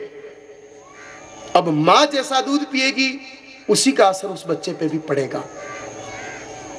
अगर किसी न, देखो एक सुंदर बात और बताऊं मैं आपको। एक गाली चलती है अपने राजस्थान में, वो गाली की भाषा आपको जल्दी समझ में आएगी। जब कोई छोटा बच्चा, पोता अपनी दादी को बहुत परेशान करे, दादी की सुने नहीं, दादी की माने नहीं, वो दादी अपने उस छोटे से पोते को एक गाली देती है कि तेरी मैया ने ऐसा खा के पैदा किया है तुझे। कहवे कि नहीं कहवे? कहवे। अब आप खुद ही सोच लो, ये गाली है तो समझा रही है कि मैया ने जैसा खाया वैसा बच्चा हुआ। मैया 9 महीने तक दूध अगर गैया मैया का पिएगी तो बच्चा निश्चित रूप से कृष्ण कन्हैया जैसा होगा। और मैया ने गलती से अगर 9 महीने दूध भैंस का पिया तो बच्चा फिर बिल्कुल पाडे जैसा होगा। और पाडा तो कभी किसी की नहीं सुनता है, आप खुद ही जांच कर लो। सड़क पर अगर आप गाड़ी लेके जा रहे हो और रास्ते में बेल भगवान, गौ माता, भैंस और पाडा चारों मिल जाओ ना, आप जोर से गाड़ी का हॉर्न बजा के देखना। हॉर्न की आवाज सुनकर के गौ माता जी और बेल भगवान तो एक तरफ खड़े हो जाएंगे, बाकी वो भैंस और पाडा बीच में चलता है, किसी की नहीं सुनता। तो फिर उनका दूध आप लोग पियोगे तो आपका बच्चा आपकी सुनेगा क्या? इसलिए 9 महीने इन 3 चीजों का पालन माताओं को जरूर करना चाहिए। अब जैसे 9 महीने पूरे हुए, बेटी के पेट में दर्द शुरू हुआ, आप अस्पताल ले जाओगे, डॉक्टर साहब इंजेक्शन लगाएंगे। 2 घंटे में अगर डिलीवरी हो गई, बच्चा हो गया तो ठीक, और नहीं हुआ तो पेट चीर के ऑपरेशन करके बच्चे को निकालना पड़ता है, सिजेरियन डिलीवरी। और जिस बच्चे का जन्म ऑपरेशन से होता है, 3 बड़े नुकसान। पहला नुकसान तो रुपए खर्च होंगे 20-25 हजार। दूसरा नुकसान माँ का पेट बिगड़ेगा, हो सकता है आगे वो वापस माँ ही नहीं बन पावे। और तीसरा नुकसान, जन्म कुंडली नहीं बनेगी उस बच्चे, क्योंकि जन्म हो ही नहीं, जबरदस्ती का मामला है। ऑपरेशन कुंडली बने तो भले, जन्म कुंडली कहां से बने? आप चाहो कि ऑपरेशन तो दूर, हॉस्पिटल ही नहीं ले जाना पड़े और दवाई नहीं खिलानी पड़े और घर में ही डिलीवरी हो जाए, बिल्कुल। हमारे महापुरुषों ने एक बहुत सुंदर बात बताई है, प्रसव वेदना से तड़प रही नारी को गोमय रस का पान करा दो, तत्क्षण प्रसव हो जाता है। मतलब जैसे ही आपकी बच्ची का पेट दर्द शुरू हो, 9 महीने बाद देसी गाय माता का 2.5 किलो ताजा गोबर लेना। गाय माता देसी होनी चाहिए, जर्सी होलिस्टर नहीं। गाय माता का सीधा मतलब देसी गाय माता, जिसके गले में तो झालरी हो, पीठ पर अच्छी थुई हो, कुकुद टाट पिंड, और बोले तो उसके मुख से बड़ा प्रेम भरा शब्द निकलना चाहिए, मां। तो समझो कि ये गौ माता है। बाकी जिसके गले में कुछ नहीं होता, बोलती तो भी वो बाजे पुपाड़ी जैसी अटपटी है, और पीठ तो बिल्कुल वो हवाई अड्डे की तरह सपाट होती है ना, वो गाय माता नहीं, वो तो विदेशी वर्ण पशु है। गीता जी के पहले अध्याय में लिखा है कि वर्ण संकरता तो कुल की नाश करती है। और बड़े बड़े वैज्ञानिकों ने भी ये बात कह दी है। जर्सी का दूध पीने से वैज्ञानिक कहते हैं डायबिटीज बढ़ती है, संक्रामक बीमारियां बढ़ती है, कैंसर बढ़ता है। हिंदुस्तान में जब तक गोमाताएं थी, ये जर्सियां नहीं थी, तब कैंसर कहाँ था, डायबिटीज कहाँ होती थी? 15-15 लड्डू खा जाते लोग। आजकल कई लोगों की स्थिति मैंने देखी है, जलेबी देखती है कि बेचारों को डायबिटीज हो जाती है। जर्सी का दूध पीना शुरू कर दिया। इसलिए देसी गोमाता ही होनी चाहिए। देसी गोमाता जी का 2.5 किलो ताजा गोबर लो, उस गोबर को साफ सफेद रंग के धोए हुए सूती कपड़े में बांध के रस निकालो। 1 कटोरी 100 ग्राम के आसपास आप देसी गोमाता जी के गोबर का रस 2-3 टुकड़ों में उस बच्ची को पिला दो। घंटे 2 घंटे में अपने आप डिलीवरी हो जाएगी बिना किसी तकलीफ के। इतना काम का है गोबर। उसका नाम ही गोबर है ना, गोमाता का वरदान ही तो गोबर कहलाता है। अब बच्चा जन्म गया, 9 दिन बाद सूती का स्नान, जिसको अपने इधर कहते हैं कुआ पूजन, कहीं उसको सूरज पूजन कहते हैं, कहीं जलमा पूजन कहते हैं, कहीं नावण पूजन कहते हैं। उस दिन बच्चे को पहली बार नहलाया जाता है। अब आजकल माताएं साबुन से नहला देती है, कोई बेबी सोप से नहला देती है। ये साबुन कोई अच्छी चीजों से नहीं बनते, इन साबुनों में तो जानवरों की चर्बियां तक मिलाते हैं, कहीं कहीं तो गोमाता जी की चर्बी भी मिला देते हैं। पहला स्नान तो आप साबुन से बिल्कुल मत कराना। तांबे के बर्तन में 2.5 किलो पानी लेना, उसमें 250 ग्राम गोमाता जी का मूत्र डाल देना, देसी गोमाता जी का, और उस गौमूत्र मिले हुए पानी जो तांबे के बर्तन में रखा हुआ है उससे अपने बच्चे को अच्छी तरह नहलाना। अगर आप ऐसा करते हो तो बच्चे को छोटी मोटी जो चमड़े की बीमारियां है ना, दाद खाज खुजली, ये सारी जिंदगी नहीं होती है। फिर बच्चा थोड़ा सा बड़ा हुआ, अब नाम रखेंगे। नाम पहले तो पंडित जी को बुला के रखते थे, आजकल मम्मियां खुद ही महापंडित बन जाती है ना, टीवी सीरियल देखती है, फिर वो बंटी बबली डंकी मंकी कुत्ते बिल्ली जैसा नाम भी रख देती है। नाम अपनी इच्छा से मत रखो मेरे भाई बहनों, नाम से व्यवहार चलता है, नाम से व्यापार चलता है, नाम से विवाह होता है। नामकरण की बड़ी सुंदर विधि गर्ग संहिता में लिखी है कि भगवान कृष्ण जी का नाम रखने के लिए गुरुदेव भगवान को नंद बाबा ने बुलाया, महल में ही सुंदर आसन लगाया और कहो प्रभु नाम रखो। गुरुदेव ने मना कर दिया, चलो गौशाला में चलो। क्यों मना किया उन्होंने? क्योंकि गुरुजी जानते हैं कि गौमाता के तन में 33 कोटि देवता निवास करते हैं, और जब गौमाता जी के पास में बैठ करके बच्चे का नाम रखेंगे तो 33 कोटि देवताओं की साक्षी होगी, तो जैसा नाम वैसा गुण होगा। अब पहले घरों में गौमाताएं होती थी इसलिए नाम जैसे गुण होते थे, आजकल तो ऐसे ही नाम रखते हैं, इसलिए देखना आप उल्टे उल्टे नाम मिलेंगे। नाम तो लक्ष्मी लाल जी और घर में अनाज ही नहीं, कर्जा उल्टा 5 लाख का। नाम शांति देवी और पूरे दिन पूरे गांव में घूम घूम के माता फोड़ी करती है, खुद भी शांति से नहीं रहती। तो ये नाम का उल्टा असर क्यों पड़ रहा है मेरे भाई बहनों? इसीलिए पड़ रहा है कि गोमाता जी के पास बैठ के आजकल नाम नहीं रख रहे हैं। जब भी आपके बच्चे का नाम रखो गोमाता जी के चरणों में बैठ के रखो। फिर बच्चा थोड़ा सा बड़ा हुआ, अब उसको थोड़ा थोड़ा घुटनों के बल चलता है तो नजर लग जाती है ना। बच्चा छोटा होता है, सुंदर होता है तो नजर लग जाती है। जो ज्यादा पढ़े लिखे लोग हैं ना, जिनको अपन कह सकते हैं एजुकेटेड इडियट, पढ़े लिखे मूर्ख, वो तो कहते हैं कि नजर क्या होती है। अरे भाई नजर होती है, नजर कोई तंत्र मंत्र जादू टोने वाला मामला नहीं है। बच्चा कोमल होता है और हमारी आंखों से जो तेज किरणें निकलती है, देखो किरणें आंखों से निकलती है। एक टीवी का रिमोट कंट्रोल दबाते कि चैनल बदलते हैं कि नहीं, वो किरण दिखती थोड़ी, ऐसी अदृश्य किरणें आंखों से निकलती है और उससे बच्चे को कुछ तकलीफ होने पर बच्चा रोता है। अब ज्यादा रोता है बच्चा, कमर हो रहा है तो आप इलाज करा लो, दिखा दो, लेकिन फिर भी अगर चुप नहीं हो रहा है ना तो समझ लो कि बच्चे को नजर लग गई। अब नजर उतारने के लिए आपको कहीं दूर जाने की जरूरत नहीं, एकदम सुंदर तरीका बता रहा हूं। अपने बच्चे को गोदी में उठाओ, गौ माता जी के पास ले जाओ, गौ माता जी की पूंछ को 11 बार सिर पर घुमा के और 9 बार उसके शरीर पर जाड़ा मार दो। थोड़ी देर में आपका बच्चा रोना बंद कर देगा, उसकी नजर उतर जाती है। अब बच्चा थोड़ा सा और बड़ा हुआ, अब माँ के दूध के अलावा बाहर की कोई न कोई चीज आप खिलाना शुरू करेंगे। कुछ माताएं दूध में रोटी को चूर करके चूरमा बना करके खिलाती है। जो ज्यादा पढ़ी लिखी होती है वो मेडिकल स्टोर पे आजकल वो मिलते हैं ना, सेरेलैक, बॉर्नविटा, ऐसी कई चीजें उनको खिलाती है। ये सब चीजें नहीं खिलानी है, शुरुआत में नहीं खिलानी है, खिलाओ तो भी बाद में खिलानी है। शुरू के 7 दिन पंचगव्य पिलाना चाहिए, और ये पंचगव्य घर में ही बनेगा, बाजार में नहीं मिलेगा। एक कटोरी में 1 चम्मच देसी गोमाता का दूध, 1 चम्मच दही, 1 चम्मच घी, 1 चम्मच गोबर का रस और 1 चम्मच गोमूत्र, 5 चीजें देसी गोमाता जी की बराबर मात्रा में लेके उसको मिला करके और आप अपने बच्चे को 7 दिन तक खिलाओ शुरुआत में। उसके बाद भले बाहर की कोई भी चीज शुरू करना। अगर आपने ऐसा किया तो आपके बच्चे को फूड पॉइजनिंग नहीं होगी, जहर खुरानी नहीं होगी। बच्चा गलती से कभी कोई जहर भी खा गया ना, तुरंत मौत नहीं होगी, आपको जयपुर तक ले जाने का समय गोमाता दे देगी। भागवत जी में आता भी है प्रसंग कि पूतना नाम की राक्षसी अपने स्तन में जहर भर के लाई और भगवान को पिला दिया, लेकिन भगवान को तो पहले ही माता यशोदा ने पंचगव्य पिला रखा था, इसलिए भगवान का बाल विवाह का नहीं हुआ। ये लीला उन्होंने हमको संकेत करने के लिए तो की है। फिर बच्चा थोड़ा सा और आगे बड़ा होगा, अब उसका मुंडन करवाएंगे, बाल उतारते ना जड़ूले लटूरे। अब आजकल क्या करते हैं लोग, 200-500 लोगों को खूब अच्छा खाना खिला देते और बाल कटवा देते हैं, कहेंगे हो गया जड़ूला, हो गया मुंडन। ऐसे नहीं होता है। बच्चे के बाल कटवाने के बाद बच्चे की बड़ी बहन, बच्चे की बुआ या गांव के कोई भी ब्राह्मण देवता एक कटोरी में थोड़ा सा घी और गुड़ मिलाए और उस घी गुड़ को बच्चे के माथे पर स्वास्तिक साथिये के रूप में लगाए, फिर उस बच्चे को गोमाता के चरणों में बिठा दो। जैसे जैसे गोमाता जी अपनी जीभ से उस बच्चे के सिर पर लगे हुए उस घी और गुड़ के स्वास्तिक को, साथिये को चाटेगी, पिछले जन्म के पाप कर्मों की वृत्तियां जो साथ आई है उसको चाट चुटा के पवित्र कर देती है और बच्चा अच्छे मार्ग पर चलने वाला हो जाता है। भागवत जी में ध्रुव नारायण दोनों के मिलन के प्रसंग को अगर आप सावधानी से पढ़ो तो आपको गोमाता जी के चाटने की महिमा समझ में आ जाएगी। फिर बच्चा थोड़ा सा और बड़ा हुआ, अब पढ़ने के लिए जाता है। आप माँ बाप भी चाहते हो कि हमारे बच्चे अच्छे से पढ़े। अपनी सभा में भी आज बहुत सारे छोटे छोटे बच्चे पढ़ने वाले आए हैं। देखो बच्चों, 2 बातें ध्यान से समझना। आप तो 2 चीजों की जरूरत होगी आपको पढ़ाई के लिए।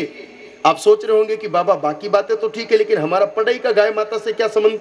What is relation between cow and education?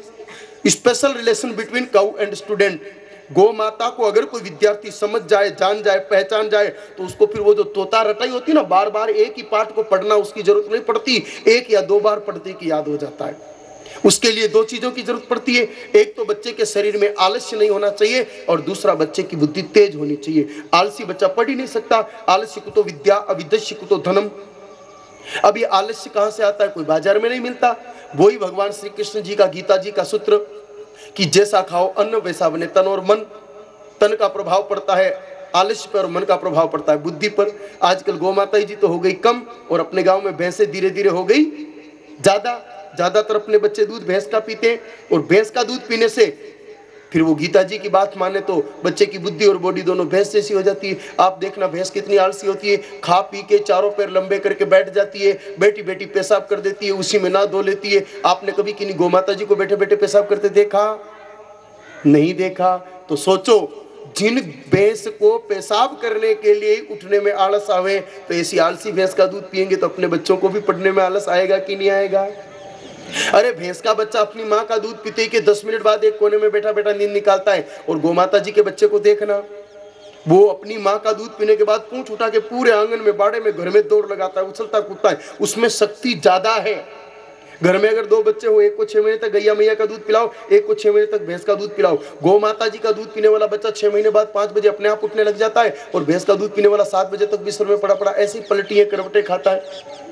फिर आप लोग कभी कभी गाली भी दे देते हो ना कि क्या पाडे की तरह पड़ा है, तो बेचारे ने दूध ही भैंस का पिया इसलिए पड़ा है। मैं ये नहीं कह रहा हूं कि आप अपनी भैंसों को बेच देना। आप किसान हो, गांव के लोग हो, दूध के लिए, धंधे के लिए, घी के लिए, व्यापार के लिए रखना, लेकिन अपने घर में इस्तेमाल करने के लिए, अपने विशेष रूप से बच्चों के लिए 1 या 2 गौ माता आप अपने घर में जरूर रखना। और फिर बात करें बुद्धि की, तो एक हिंदी में मुहावरा है, अक्कल बड़ी या भैंस। भैंस में बिल्कुल अक्ल नहीं होती है। एक भैंस को कोई भैंस वाला सुबह सुबह अकेली छोड़ दे कि भाई आज तो हमारे गांव में सत्संग चल रहा है, कथा चल रही है गौ माता की, भैंस तू जा और चर चरा के डोल डुला के खा पी के शाम को घर आ जा। बोलो अकेली भैंस आवे? नहीं आवे। वो तो जिधर मुंह उठावे उधर चली जावे, वापस तलाश करके लानी पड़ती है, उसको याद ही नहीं रहता है घर का पता।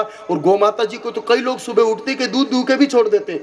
वो दिन भर गौ माता जी कहीं भी जाएगी, लेकिन शाम को दूध देते समय वापस पधार जाएगी। किसी घर में 10 भैंस बंधी हो ना, आप शाम को दूध निकालते समय जाकर के देखना, वहां जैसे ही भैंस के बच्चे को खोलते दूध पीने के लिए, वो भैंस का बच्चा 10 में से 3 भैंसों की लात खाता है, तब चौथी बार में अपनी माँ को पहचान पाता है। अरे जिसका दूध सुबह पिया शाम तक उसको उसकी माँ याद नहीं रहेगी, तो ऐसी भैंस का दूध पी करके अपने बच्चों को पढ़ाई कैसे याद रहेगी? आपके घर में रोटी बनाओ ना, रोटी, आप तो रोटी से समझ लेना, एक रोटी लेके घर के बाहर खड़े हो जाओ, कोई भी अनजान गौ माता पधारे, आप उनको वो रोटी गौ माता को जिमा दो।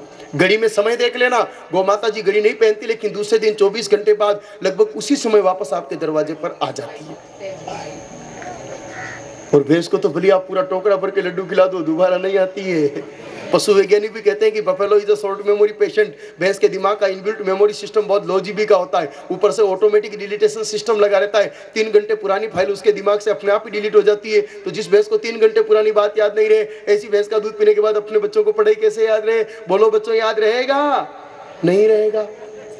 गौ माता जी का दूध का रंग पीला होता है, भैंस के दूध का रंग सफेद होता है। ये जो पीलापन है ना, तरल स्वर्ण क्षार नाम का तत्व होता है, जो बच्चों की बुद्धि बढ़ाने का काम करता है और शरीर में खून भी बढ़ाता है। देखो हमारे बुजुर्गों ने नाम ही कितने तरीके से रखे।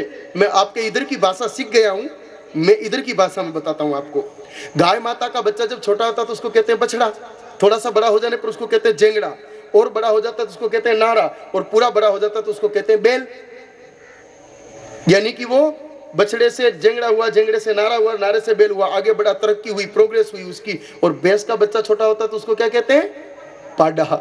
जवान हो जाता है तो पाडा, बूढ़ा हो जाता है तो भी पाडा। मतलब वो पाडा पाडा पाडा ही रहता है, बिल्कुल भी प्रोग्रेस नहीं होती उसकी। अब ये नाम आपने और हमने थोड़ी रखे मेरे भगवान, ये तो हजारों बरस पहले अपने पूर्वजों ने रखे। और पहले जैसे लक्षण देखे वैसे नाम रखे, लक्षण आधारित नाम रखने की परंपरा थी। उन्होंने यही इशारा किया कि जो पढ़ने वाला बच्चा गैया मैया का दूध पिएगा वो तो बछड़े नारे बैल की तरह आगे बढ़ जाएगा, और जो बच्चा भैंस का दूध पी के पढ़ेगा वो पाडा पाडा पाडा ही रह जाएगा। इसलिए अपने बच्चों को 2 काम याद रख के कराओ। अगर आप चाहो कि आपका बच्चा खूब पढ़ लिख करके अच्छी नौकरी करे तो सुबह सूरज भगवान के उगने से पहले उठा के स्नान करा के याद रख के गोमाता की 7 परिक्रमा जरूर कराओ और सोते समय 1 गिलास दूध साल में 11 महीने पिलाओ। श्रावण मास को छोड़ करके सुबह के समय दूध नहीं पिलाना और श्रावण मास में दूध नहीं पिलाना। सुबह तो दही छाछ दे दो भले ही, बाकी शाम शाम को आप गोमाता जी का दूध 11 महीने तक पिलाओ। आप देखना 1 बरस ये अगर नियमित रूप से परिक्रमा का काम और 11 महीने ये दूध पीने का काम किया तो 1 साल बाद ही आपके बच्चे की बुद्धि दुगनी से ज्यादा हो जाएगी, उसको जल्दी जल्दी याद होना शुरू हो जाएगा। फिर आगे बढ़ते हैं। अब शादी की बारी आएगी तो शादी से पहले सगाई। देखो हर बेटी चाहती है कि मुझे पति ऐसा मिले जो शराब न पिए, ये गुटखे तंबाकू न खाए, गांजा भांग न पिए, गंदे काम न करे, अच्छा प्रेम से रखे, मारपीट नहीं करे। ऐसा पति जिन बेटियों को चाहिए, माता रुक्मिणी जी का द्वापर का प्रसंग और सीता माता जी का त्रेता युग का प्रसंग बिल्कुल प्रमाण है। रुक्मिणी मैया की सगाई उनके बड़े भाई रुक्मी ने शिशुपाल से कर दी थी, जबकि शिशुपाल अच्छा इंसान नहीं था और रुक्मिणी माता भगवान श्री कृष्ण जी से विवाह करना चाहती थी। और सीता माता जी के लिए तो धनुष तोड़ने को बहुत लोग आ गए और वो श्री राम जी से शादी करना चाहती थी। इन दोनों माताओं ने जो किया वही मेरी बेटियों को करना है। एकदम सरल तरीका है। सोमवार के दिन बेटी सुबह जल्दी उठ के स्नान करके तांबे के लोटे में पानी ले ले, उसमें बिना गर्म किया हुआ कच्चा देसी गोमाता जी का दूध मिलाए, उस दूध मिले हुए जल को भगवान भोलेनाथ की मूर्ति पर प्रेम से चढ़ाए। घर आकर के भगवान भोलेनाथ की पत्नी माता पार्वती जी का ध्यान हृदय में करते हुए अपने घर में जो गोमाता बंधी हुई है उनकी गिन करके 9 परिक्रमा लगाए और हर परिक्रमा में रामायण जी की एक चौपाई जो सीता माता ने राम जी से शादी करने की इच्छा से बोली थी वो चौपाई बोले। जय जय गिरिबर राज किशोरी, जय महेश मुखचंद चकोरी, जय गजबदन सडानन माता, जगत जननी दामिनी तुति गाता। ये चौपाई तुलसीदास जी के द्वारा लिखी हुई रामचरितमानस में अंकित है सीता जी के विवाह प्रसंग पर। ये तो हुई पूजा विधि। और भोजन में सुबह उठ करके अंदर की शुद्धि के लिए 1 घूंट गोमूत्र पीना है, दिन में जितना खा सके गोमाता जी का दही खाना है और रात्रि को सोने से पहले जितना पी सके गोमाता जी का दूध पीना है। इन 3 चीजों के अलावा चौथी कोई चीज का सेवन नहीं करना है। जिस बेटी ने 9 सोमवार ये व्रत और पूजा कर ली, 10वें सोमवार को अगर उसकी कुंडली में विवाह विलंब का योग है तो भी 10वें सोमवार को बहुत अच्छे घर से बहुत अच्छे वर का रिश्ता बेटी के लिए अपने आप आ जाएगा। बेटों के लिए भी गौतम ऋषि ने एक सुंदर तरीका बताया है कि प्रसव मुखी गौ माता जी की 9 परिक्रमा जो नौजवान करे उसको इस कली काल में भी सुभद्रा सुलक्षणा पति की सेवा करने वाली और सास ससुर की इज्जत करने वाली पत्नी की प्राप्ति होती है। प्रसव मुखी का मतलब बछड़े को जन्म देती हुई गौ माता, ब्याती हुई गौ माता, आधा बछड़ा पेट में और आधा बछड़ा बाहर हो, ऐसी स्थिति की गौ माता की 9 परिक्रमा नौजवान को करनी चाहिए। गौतम ऋषि को अहिल्या देवी इसी प्रभाव से मिली थी, उन्होंने ऐसा ही किया था। शादी के समय एक चीज का ध्यान और रखना, जिस मंडप में हम अपनी बच्ची का विवाह करवाते हैं धरती तो पूरी शमशान है, हर जगह कीड़े मकोड़े मर के दबे हुए, इसलिए शमशान तुल्य है। ये दोष कहलाता है शल्य दोष। शल्य दोष युक्त स्थान पर विवाह करने से बेटी जवाई में प्रेम पैदा नहीं होता। महापुरुषों ने इस दोष का निवारण का सुंदर साधन बताया कि जहां पर आप मंडप बनाओ 7 बार गौ माता जी के गोबर से उस स्थान को अच्छी तरह लीप करके गौ माता जी के सूखे कंडे रख के गौ माता जी के घी से छोटा सा वास्तु शांति का हवन करा दो और उसके बाद फिर आप अपनी बेटी को वहां शादी कराओ। बेटी और जवाई में बिल्कुल राधे कृष्ण जैसा प्रेम पूरी जिंदगी बना रहेगा। कोई शिकायत आपकी बेटी ससुराल से नहीं लाएगी। शादी हो गई, अब परेशानी थोड़ी सी नौजवानों की बढ़ेगी क्योंकि पत्नी घर में आई है तो खर्चा बढ़ेगा, बच्चे हो गए तो खर्चा बढ़ेगा और व्यापार ठीक से चल नहीं रहा है, कर्जा लेना पड़ रहा है। मेरे नौजवान भाइयों जिन्होंने नए नए व्यापार शुरू किए और परेशान हो, खूब ध्यान से सुनना, लेकिन सुनने से पहले एक चीज और सुन लो कि मैं जो मंत्र बताने जा रहा हूं और जो विधि बताने जा रहा हूं आपका कर्जा मिटाने की और व्यापार को अच्छा चलाने की, वो उसी के काम आएगी जिसके खुद के घर में गोमाता हो और वो खुद अपने हाथ से गोमाता की सेवा करता हो। क्या करना है सुनिए। सुबह जल्दी उठ करके स्नान करके 3 लोटा पानी एक साफ बर्तन में ले लो। पहला लोटा जल उगते हुए सूर्य भगवान को समर्पित कर दो, दूसरा लोटा जल भगवान भोलेनाथ जी को समर्पित कर दो और तीसरा लोटा जल दक्षिणी दिशा की तरफ मुंह करके अपने पितरों के पूर्वजों के नाम का छोड़ दो। फिर घर आकर के अपनी गौ माता जी की पूंछ पकड़ो। देखो सेवा नहीं कर रहे हो तो पूंछ पकड़ने नहीं देगी, वो पैर से मार भी सकती है। आप रोज सेवा कर रहे हो तो फिर कोई दिक्कत नहीं। हमारे साथ जो गौ माता जी है ना, हम उनकी खूब पूंछ पकड़ के खींचते तो भी उनको बड़ा मजा आता है, वो कुछ भी नहीं करते। तो आप पूंछ पकड़ लो और पूंछ पकड़ के गौ माता के पैरों की तरफ, खुरों की तरफ देखते हुए नाग देवता का ध्यान करते हुए एक नाग मंत्र बोलना है 9 बार। अनंतम वासुकी शेषम पद्मनाभम च कम्बलम शंखपालम त्रिंतराष्ट्रम तक्षकम कालियम। फिक्स 9 बार, 8 बार भी नहीं, 7 बार भी नहीं। आप 1.25 महीना करके देखना, आपका व्यापार ठीक होना शुरू हो जाएगा और दीर्घ काल तक जिसने पालन किया पुराने कर्जे चुकते हो जाएंगे। मैं ये तो नहीं कहूं कि आप करोड़पति बन जाओगे, लेकिन ये विधि का पालन करने वाले को इतना वचन जरूर देता हूं कि उसको जीवन में कर्जा लेने की जरूरत नहीं पड़ेगी, काम नहीं अटकेगा। लेकिन सेवा कैसी होनी चाहिए? सुबह उठ के गौ माता जी को प्रणाम करे, भैंस का जूठा नहीं, अलग से साफ सुथरा जल पिलावे, 2 ही थन का दूध निकाले, 2 थन का दूध बछड़े, जेंगड़े, केल्डे, केल्डी के लिए छोड़ दे। गौ माता जी को पहले रोटी जिमाने के बाद ही रोटियां खाए और गौ माता जी को कभी अकेला सूना घर से जंगल में या खेत में नहीं छोड़े, सड़क पर नहीं छोड़े। इस रीति से अगर घर में सेवा हो रही है गौ माता की, ऐसी गौ माता की पूंछ पकड़ करके ये नियम करो, बिल्कुल आप कर्ज मुक्त भी हो जाओगे और जीवन में कभी धन की समस्या आपके जीवन में नहीं आएगी। लिखा भी है मेरे भाई बहनों, गोमय वस्ते लक्ष्मी। जिस घर में सेवा की हुई गौ माता जी का गोबर गिरता है वही लक्ष्मी जी का निवास रहता है। और वैसे ही लक्ष्मी जी भगवान श्री हरि नारायण कृष्ण जी की पत्नी है। जहां पति रहता है वहीं पत्नी रहती है। और भगवान कृष्ण को तो गैया मैया ही प्यारी है, क्योंकि मथुरा की जेल में जन्मे भगवान कृष्ण आधी रात को जेल के ताले तोड़ के यमुना जी पार करके और गोकुल जी गए। क्यों? क्योंकि गोकुल गाय माताओं का कुल था, 9 लाख गौ माताओं की सेवा नंद बाबा के यहाँ होती थी। मथुरा जी को क्यों छोड़ दिया? क्योंकि वहां पर कंस का शासन था, राक्षस का राज था, गौ माताओं की इज्जत नहीं थी। तो जहां गैया की इज्जत होगी कन्हैया विराजेंगे, कन्हैया विराजेंगे तो लक्ष्मी जी अपने आप रहेंगे। अब सबसे अंत में एक बात बुजुर्गों के लिए कि सब कुछ कर लिया, अब तो मृत्यु की अंतिम घड़ी सामने खड़ी है। मरते समय होठों पर मुस्कुराहट हो, अस्पताल में बोतल के वो बूंदे गिरते हुए न देखें, बिना बीमारी के मरे और मरने के बाद या तो मुक्ति मिल जावे, वैकुंठ जावे, गोलोक जावे, कैलाश लोक जावे या स्वर्ग मिल जावे। पितृ नहीं बनना पड़े, प्रेत नहीं बनना पड़े, नरक नहीं जाना पड़े। तो पहले तो आप मृत्यु के समय दुखी न हो, उसके लिए एक छोटा सा नियम है। जो व्यक्ति सुबह उठ के 1 घूंट गोमूत्र प्रतिदिन पीवे, जो व्यक्ति दिन में भोजन के बाद भादवे महीने को छोड़ करके हर साल 11 महीना दही छाछ लेवे गौ माता जी की और सोते समय श्रावण मास छोड़ करके और 11 महीने गौ माता जी का दूध पी के सोवे, ऐसे आदमी को संसार की कोई बीमारी नहीं लगती। 9 साल पहले हमको भी उच्च रक्तचाप था, एडवांस 25 नाम की गोली रोज खानी पड़ती थी। अब हमको 9 बरस हो गए, किसी प्रकार की कोई गोली मुख में नहीं डालते, एकदम स्वस्थ, क्योंकि इन तीनों नियमों का पालन करते हैं। और मृत्यु तो मेरे भाई बहनों सबको आएगी। आए हैं सो जाएंगे, राजा रंग फकीर, एक चढ़ सिंहासन चले एक बंदे जंजीर। जैसे मरेंगे हमारे परिवार वाले सबको उठा के शमशान में ले जाएंगे, जला करके राख कर देंगे। लेकिन शरीर जला है, जीवात्मा नहीं। जीवात्मा तो अजर अमर अविनाशी है। Soul is never born and never die. Gita में खुद भगवान कहते हैं, नैनम छिदंती शस्त्राणि नैनम दहती पावकः न चैनम क्लेदियंत्यापो न शोषयति मारुतः। अग्नि जिसे जला नहीं सके, वायु जिसे सुखा नहीं सके, पानी जिसे गला नहीं सके और शस्त्र जिसका छेदन न कर सके, ऐसे अजर अमर अविनाशी जीव तत्व को यमदूत ले जाते हैं। मध्य में एक वैतरणी नदी आती है, वहां कहते हैं कि इसको पार करने पर वैकुंठ, गोलोक, स्वर्ग इत्यादि के रास्ते हैं और जो डूब गया वो सीधा नरक या पितृ प्रेत बन जाएगा। 400 योजन चौड़ी नदी को पार कैसे करें? वहां नाव नहीं है, केवल एक ही साधन। जो आदमी प्रतिदिन गौ माता जी को उठ के प्रणाम करे, पहले बताया है वही दोहरा रहा हूं, अच्छी तरह याद कर लेना। जो आदमी सुबह उठ के गौ माता को प्रणाम करे, साफ सुथरा जल गौ माता जी को पिलाए, पहले रोटी गौ माता जी को जिमाने के बाद ही परिवार के लोग खाएं, 2 ही थन का दूध दुए, 2 थन का दूध बछड़े, जेंगड़े, केल्डे, केल्डी को पिलाए। गौ माता को कभी भी जंगल में, सड़क पर सुनी अकेली नहीं छोड़े, साथ में जाके चराए और बुढ़ी गौ माता जी को बेचे नहीं। वो बुढ़ी गौ माता जी जिस दिन अपने घर में अपने प्राण छोड़ती है, प्राणों के साथ 2 आशीर्वाद छोड़ती है।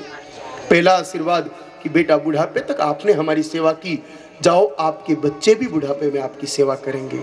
और दूसरा आशीर्वाद, मृत्यु के पश्चात जब तुम वैतरणी के किनारे आओगे, मैं वहां मिलूंगी, मेरी पूंछ को पकड़ के तुम वैतरणी पार करके वैकुंठ चले जाओगे। तो जिसने गौ माता जी की सेवा की मेरे भाई बहनों, उनको तो बिल्कुल परेशान होने की आवश्यकता नहीं। उनके लिए तो गौ माता जी की पूंछ आएगी और जीव गौ माता जी की पूंछ को पकड़ के वैतरणी पार करके वैकुंठ चला जाएगा। बाकी जो गौ माता जी को डंडा मार रहे हैं, पत्थर मार रहे हैं, अकेला छोड़ रहे हैं, बुढ़ापे में बेच खाया, चारों थनों का दूध निकाला, अच्छे से सेवा नहीं की, ऐसे लोगों के लिए शंकराचार्य भगवान का एक सूत्र याद आता है मुझे, पुनरपि जननम पुनरपि मरणम पुनरपि जननी जठरे गमनम। आओ जन्मो, खाओ पियो, मौज मजे करो और मर जाओ, नरक भोगो और कीड़े मकोड़े बन के वापस 84 के फंदे में फंस जाओ। फैसला आप लोगों के हाथ है, दोनों ही व्यवस्थाएं गौ माता के पास है।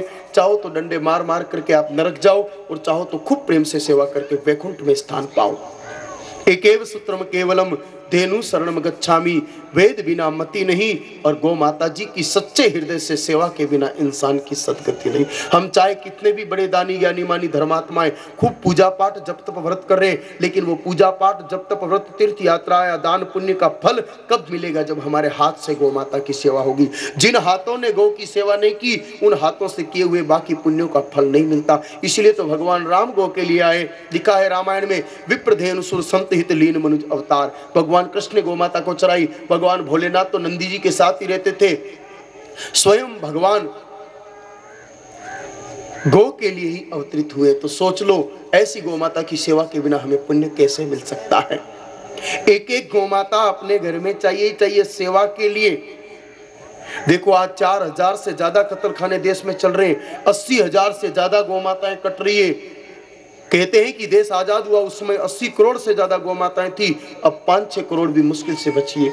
ऐसे ही गौ माताएं कटती रही ना, तो आने वाले समय में अपना देश भी समाप्त हो जाएगा, क्योंकि गौ आधारित देश है अपना। धर्म समाप्त हो जाएगा, क्योंकि गौ माता पर आधारित धर्म है अपना, और परंपराएं समाप्त हो जाएगी। सारे सामाजिक ताने बाने टूट जाएंगे। इस गौ हत्या को रोकने का केवल एक ही उपाय है। 100 करोड़ से ज्यादा लोग हैं हिंदुस्तान में जो गौ को मां कह के पुकारते हैं, और गौ माताएं केवल 5-7 करोड़ मुश्किल से बची है। 15 से 20 लोगों के बीच में एक गौ माता जी आ रही है। अगर एक एक परिवार एक एक गौ माता जी को अपने घर में जगह दे दे, तो न तो एक गौ माता सड़क पर कहीं अकेली घूमती नजर आएगी, और न कसाई के पास कटने को जाएगी।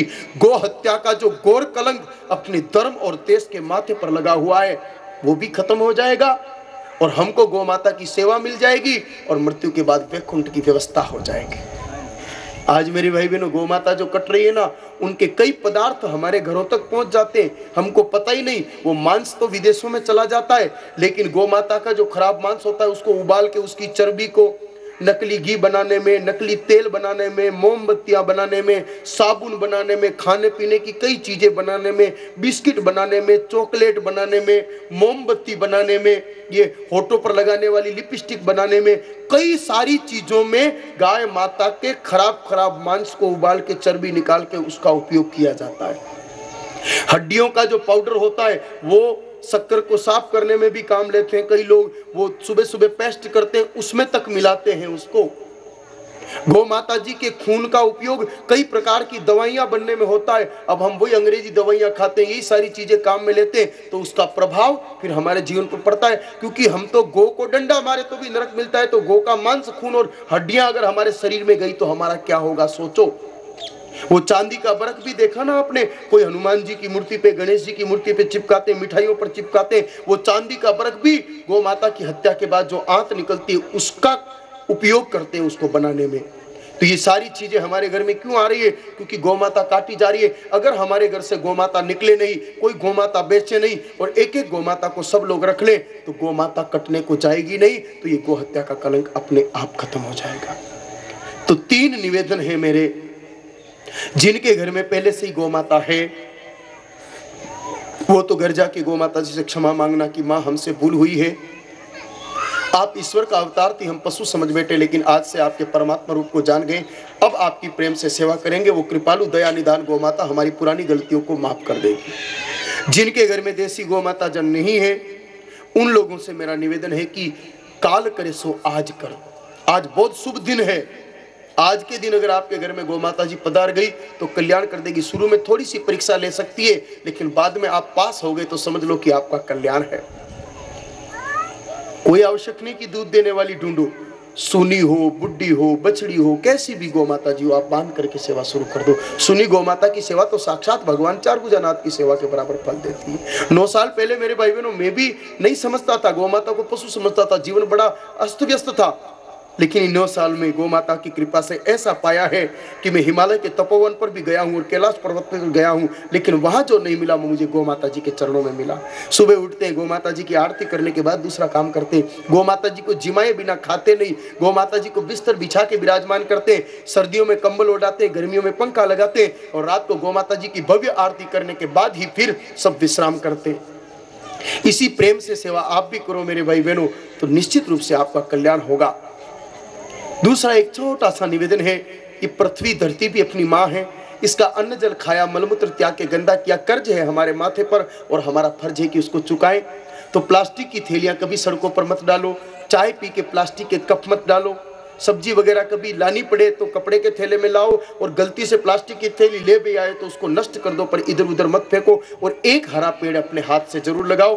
पेड़ की डाली पर बैठने वाला पक्षी आशीर्वाद देगा, छाया में बैठने वाला जीव आशीर्वाद देगा, और पेड़ के पत्ते से जो वायु निकलती है उससे लोगों की आयु बढ़ती है, उससे आपको पुण्य मिलेगा। और वैसे भी पेड़ भगवान राम के साले, धरती माता जी की कोख से सीता माता जन्मी और पेड़ भी धरती माता की कोख से ही जन्मते, तो पेड़ पौधे और सीता माता सगे भाई बहन है, इसलिए भगवान राम के साले लगते हैं पेड़। आप सूखे पेड़ खूब काटो जलाओ, लेकिन हरा पेड़ कभी मत काटो और एक एक पेड़ लगाओ, निश्चित रूप से आपका कल्याण होगा।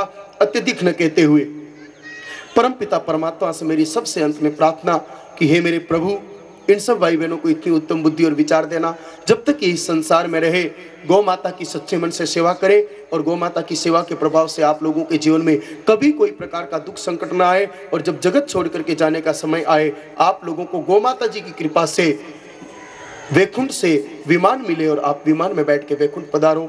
इसी मंगल कामना के साथ हम अपनी बात को पूरा करते हैं। जय गौ माता।